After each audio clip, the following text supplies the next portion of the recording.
तर रात्री ना सगळं सामान हलवायचं ठरवलं. सोफा खाली केलेला आहे मी पूर्ण, आणि ना मी म्हटलं हलवायच्या आधीच ना सगळं साफ करून जिथे ठेवायचं आहे ना तिथेच मी ठेवून देणार. अमोल जस्ट आले, त्यांना मी फोन करून विचारलं मी साफ करायला सुरुवात करू का आधी, तर ते हो बोलले. तर अर्णवला सोबत घेऊन मी साफ करायला घेतले. तर मध्येच भूक लागली म्हणून हे वेफर्सचं पॅकेट फोडलं आणि कोल्ड्रिंक मागवलेली. तर ह्यांची मारामारी चालू होती आणि इथे तारक मेहता बघायचे काम चालू होतं आमचं. 8:45 झालेत. अमोल गेले फ्रेश व्हायला. तर ते बोले आता फक्त सामान ना उचलून त्या घरातच नेऊन ठेवायचं होतं जिथे आम्हाला सामान ठेवायचं आहे.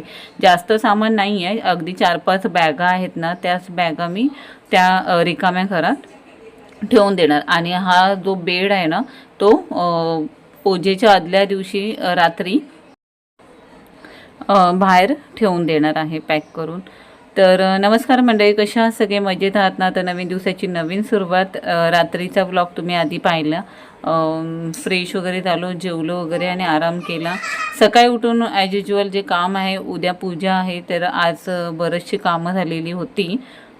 हे तरी कामं झाले, फक्त हे आज हलवणार आहे, बाहेर ठेवून देणार आणि उद्या पूजा झाली सगळं झालं की ते घरात घेणार. तिथे देवाचं सामान आणून ठेवलेलं आहे. 5 तांब्याची भांडी, 5 तांबे सांगितलेले आहेत तांब्याचे. तर 3 आईकडे आहेत, 2 आहेत हे पळी.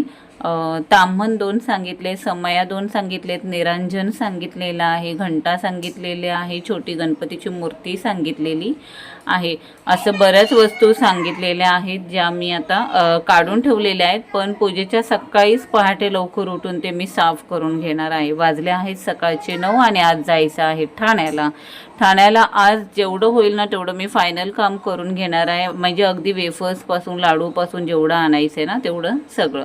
तर सोबत ना मला अन्वीला घेऊन जावं लागतं, कारण अर्णवना बाहेर खेळत असतो, मग तिला मी कोणाकडे ठेवणार. आई ही सोबत होती त्याच्यामुळे मग तिला घेऊनच मी खरेदीला निघालेली. तर इथे ऊन खूपच चढलेलं होतं. आम्ही ऑटो बघण्यासाठी अगदी गेटपर्यंत आलेलो. तर गेटजवळच ऑटो मिळाली आणि आम्ही निघालो. जांभी नाक्याला उतरायचं ठरवलं, कारण आम्हाला ड्रायफ्रूट म्हणजे शिऱ्याचा प्रसाद करायचा आहे ना, त्यासाठी ड्रायफ्रूट्सपासून आम्हाला सगळंच घ्यायचं आहे. म्हणून आम्ही जांभी नाक्याला किराण्याची दुकानं आहेत ना तिथून घ्यायला सुरुवात केलेली आहे. तर इथे 100 ग्रामचे काजू, 100 ग्रामचं बदाम आणि 50 ग्रामची चारोळी घेतलेली आहे. साजूक तूप घ्यायचं होतं, त्यासाठी आम्ही डेअरी बघत होतो. पण त्याच्यात आधी म्हटलं जे वेफर्स आणि लाडू पॅक करायचे ते झिप लॉकच्या बॅगा असतात ना त्या आम्ही घेतलेल्या आहेत. थोडंसं पुढे आलो आणि जे घ्यायचं आहे ना त्याची लिस्ट ऑलरेडी आम्ही रात्री अमोलने मी काढलेली, त्याच्यामुळे जास्त त्रास झाला नाही फिरायचा. ऊन होता म्हणून उसाचा ज्यूस पियायला बसलो आम्ही. आणि इथे मी घेतले साजूक तूप डेअरीतून घेतलेला आहे.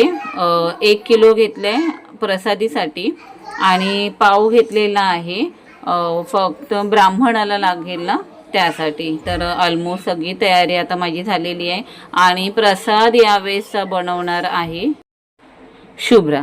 तर हे सगळं सामान आता मी शुभ्राकडे पाठवून देते. आत्ता वाजले आहेत 1:30 आणि मी आत्ताच आलेली आहे ठाण्यावरून येताना वेफर्स आणि उद्या वाटण्यासाठी ना वेफर्स आणलेत आणि लाडू आणलेत. ते लाडू ना इथे ठेवलेत खाली, कारण आता गरमीचे ना मुंगी बिंगी लागायची भीती वाटते म्हणून. तर इथे फुलं आणलेली आहेत, हार बनवून घेईल मी आता. आणि हे लाडू आणलेले आहेत, म्हणजे जे येतील ना त्यांच्यासाठी डिश लाडू आणि वेफर्स.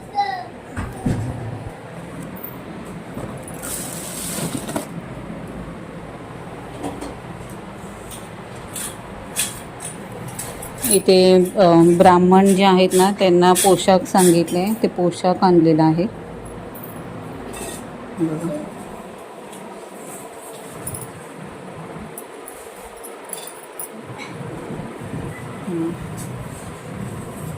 खादी टाईपमध्ये आहे आणि त्यांना शिदा द्यायचा, दक्षिणा आणि पोशाख द्यायचा आहे. आणि इथे हळदी कुंकूसाठी ना हे डिश आणि वाट्या आणलेल्या आहेत. हे बघा या डिश आहेत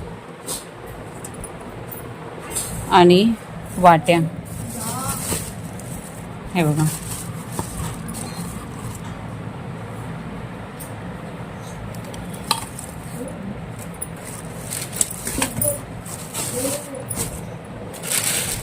ते इथे नवीन कळशी नवीन झाडू सांगितलेला, तर आता कळशीपेक्षा ना मी हे घेतलेलं आहे, घागर काय बोलतात त्याला, हे 1/2 किलो तूप घेतलं आहे आणि हा घागर आणलेला आहे. ब्राह्मणाला द्यायला दिवा आणलेला आहे.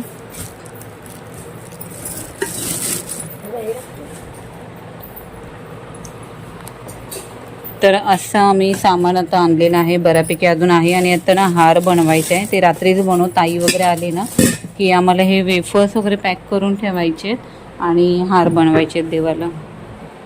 दूध आणलेलं आहे, उद्या सकाळी जे दूध लागेल ना ते एक्स्ट्रा असं आणून ठेवलेलं आहे त्यात. आणि आत्तापुरतं आणलं आहे ते मी गरम करायला ठेवलं आहे. नारळ आणलेले आहेत, आईंनी आणले ते 6 आहेत आणि आता मी एक्स्ट्रा 5 आणलेले आहेत. आणि हे जे देवाची भांडी आहेत ना ते पाणी आल्यावर मी घासून घेईल. मग अशी डाळ ना शिजवून ठेवलेली आहे, संध्याकाळी फोडणी देईल. जशी आता माणसं येतील ना तसं मग जेवणाला सुरुवात करेल. पण बाकीची जी उद्या अर्जंट कामं, अशी पेंडिंग नको कुठली कामं राहायला ना, म्हणून पटकन करून घेऊ.